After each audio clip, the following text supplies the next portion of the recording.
ناظرین السلام علیکم، اس سلسلے وار ٹاک شو گفتگو میں آپ کا خیر مقدم ہے۔ میں آپ کا ہوسٹ عبدالقادر پھر ایک بار ایک خاص موضوع اور ایک خاص مہمان کے ساتھ آپ کی خدمت میں حاضر ہوں۔ آج کا ہمارا موضوع لیڈرشپ ہے۔ ہمارے ساتھ عبدالمجیب خان صاحب موجود ہیں۔ مجھے بھی آپ کا گفتگو میں خیر مقدم ہے۔ جزاک اللہ خیر۔ گفتگو شروع کرنے سے پہلے عبدالمجیب خان صاحب کا مختصر سا تعارف کرنا چاہوں گا۔ آپ میکنسی جو کہ ایک دنیا بھر میں مشہور کنسلٹنگ فرم ہے، اس کے آپ پرسنل ٹرانسفارمیشن فیسیلیٹیٹر آپ رہے ہیں۔ آپ کی ایک خصوصیت یہ ہے کہ آپ نے کشمیر سے کنیا کماری یعنی کہ 3500 کلومیٹر آپ نے 4.5 مہینے میں پیدل سفر کیا، اور اس سفر کا مقصد لوگوں میں کرپشن کے تعلق سے اویئرنیس کریٹ کرنا اور ایک اینٹی کرپشن والا سٹینس لینا تھا۔ گفتگو شروع کرتے ہیں۔ ایک بنیادی سوال سے ہم اپنی بات شروع کریں گے۔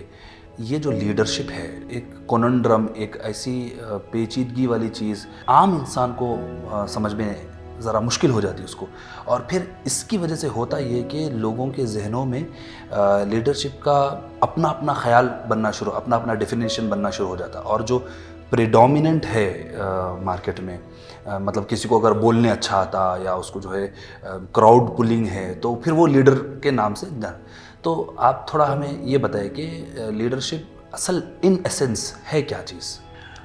بہت اچھا سوال ہے یہ، اور کننڈرم اس لیے بھی ہے یہ لیڈرشپ کیونکہ یہ ایک سبجیکٹ پہ میں سمجھتا ہوں غالباً 10 لاکھ سے زیادہ کتابیں تو لکھی گئی ہیں اور لاکھوں اور کتابیں لکھی جا رہی ہیں۔ یہ ساری کتابوں کا ایک اگر لب لباب ہم دیکھیں تو وہ یہی ہے کہ جو بھی کامیاب نتیجے حاصل کر سکتا ہے وہ لیڈر ہے۔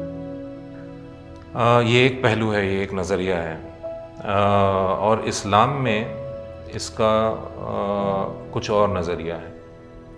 آف کورس کامیاب نتیجے، ذمہ داری اٹھانا، یہ ساری چیزیں تو ہیں ہی ساتھ میں، لیکن اسلامی نقطہ نظر سے اگر ہم سوچتے ہیں تو ایک کامل انسان ہونا اپنے آپ میں ایک لیڈرشپ کا ایکسپریشن ہے۔ ایسا انسان جو اللہ کی دی ہوئی ذمہ داریوں کو سنسیئر اخلاص کے ساتھ پورا کر دے، عبادات کے ٹائم پہ عبادات میں اپنا وقت خرچ کرے، گھر میں رہے تو گھر کی ذمہ داریاں اٹھائے، باہر مارکیٹ میں رہے تو باہر مارکیٹ میں اس کا جو ہے بیہیویئر ایسا ہو جس سے لوگ متاثر ہوں، اس کے بیہیویئر کو لوگ پسند کریں۔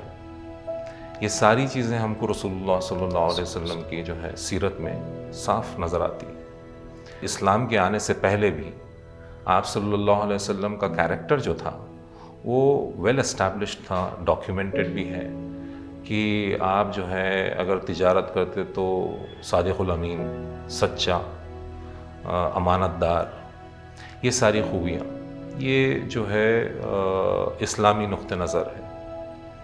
اگر ہم اس کو سمپلیفائی کر کے ہر انسان کے عمل کرنے والا ڈیفینیشن اگر ہم جو ہے فریم کرتے ہیں تو میری نظروں میں پھر لیڈرشپ یہ ہے کہ کسی اور فرد کو، کسی ایک بھی فرد کو سیدھی راہ بتانا، کامیابی کی راہ بتانا، یہ لیڈرشپ کا ڈیفینیشن بھی ہے اپنے آپ میں۔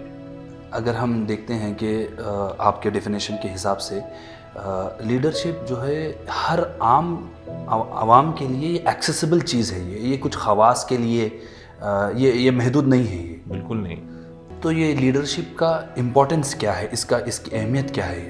دیکھیے اس کی بہت بڑی اہمیت ہے، بے انتہا بڑی اہمیت ہے، بلکہ یہ فرائض میں سے ہے۔ سورہ عصر میں اللہ تعالیٰ یہ کہہ رہے ہیں کہ ساری انسانیت خسارے میں ہے۔ اللہ وقت کی قسم کھا کے کہہ رہے ہیں ساری انسانیت خسارے میں ہے سوائے ان کے جو 4 عمل کیے۔ پہلے 2 عمل ہیں ایمان لانا اور دوسرا عمل صالح کرنا۔ یہ 2 عمل ایسے ہیں جو انسان اپنے ذات پر کرتا ہے، یعنی کہ ایمان انفرادی عمل ہے، رائٹ۔ ایمان اپنے قلب میں ایمان کی جو ہے کیفیت کو جو ہے بڑھانے کی فکر کرنا اور محنت کرنا، اور دوسرا جو ہے اپنے اعمال پہ روشنی ڈالنا، خود کا محاسبہ کرنا اور اصلاح کرنا خود کی، یہ عمل صالح ہے۔ اکثر جو ہے عمل صالح کا جو لوز ٹرانسلیشن ہوتا وہ جو ہے اچھے اعمال کے نظریے سے ہوتا، جو حقیقی ٹرانسلیشن ہے وہ اپنی اصلاح کرنے والے عمل کرنا، تزکیہ کرنا، ہاں تزکیہ کرنا اور اپنی اصلاح کرنا، تب عمل صالح ہوا۔ یہ دو تو ہم انفرادی عمل کرتے ہیں، لیکن اس کے بعد جو عمل اللہ نے ہم پر جو ہے کہا ہے کہ یہ ہماری کامیابی کے لیے بے انتہا ضروری ہے، تواصی بالحق کا جو اگر ہم کھول کے دیکھتے ہیں، حق کی دعوت دینا، یعنی کہ لوگوں کو ایسے راستے کی طرف بلانا جس سے اگر وہ حق کی طرف آتے ہیں تو وہ دنیا میں بھی کامیاب ہوں گے اور آخرت میں بھی کامیاب ہوں گے۔ اور پھر صبر کرنا، حق کی دعوت دیتے ہوئے صبر کرنا، صبر کی بھی دعوت دینا۔ اس کا مطلب یہ ہے کہ میں نے ایک بار کہا اور کسی نے نہیں سنا، میں نے دوسری بار کہا کسی نے نہیں سنا، تیسری بار کہا انہوں نے کہا کہ آپ چلتے بنیے، کیوں اپنا وقت ضائع کر رہے ہیں، اور میں پھر بھی ان کا ساتھ نہیں چھوڑتا ہوں اور ان کے ساتھ میں محنت کرتا رہتا ہوں مستقل، تب میری کامیابی کی اللہ تعالیٰ گارنٹی دیتے ہیں۔ اگر یہ میں کرتا ہوں، اگر یہ میں کرنے سے چوک جاتا ہوں تو میری کامیابی کی کوئی گارنٹی نہیں ہے۔ اور جو شخص خود کامیاب ہونے والے راستے پہ نہیں چل رہا ہو، وہ کسی اور کو کامیابی کے راستے پہ دعوت نہیں دے سکتا اور کامیاب نہ ہوگا اگر دعوت دے بھی۔ اور صبر کے تعلق سے ایک بہت عمدہ بات سننے میں آئی تھی مجھے بھائی، میں صرف پوچھ رہا ہوں کہ ہاؤ اباؤٹ دس ڈیفینیشن کہ حالات کے مقابلے میں حق پہ جم جانا صبر کا نام ہے۔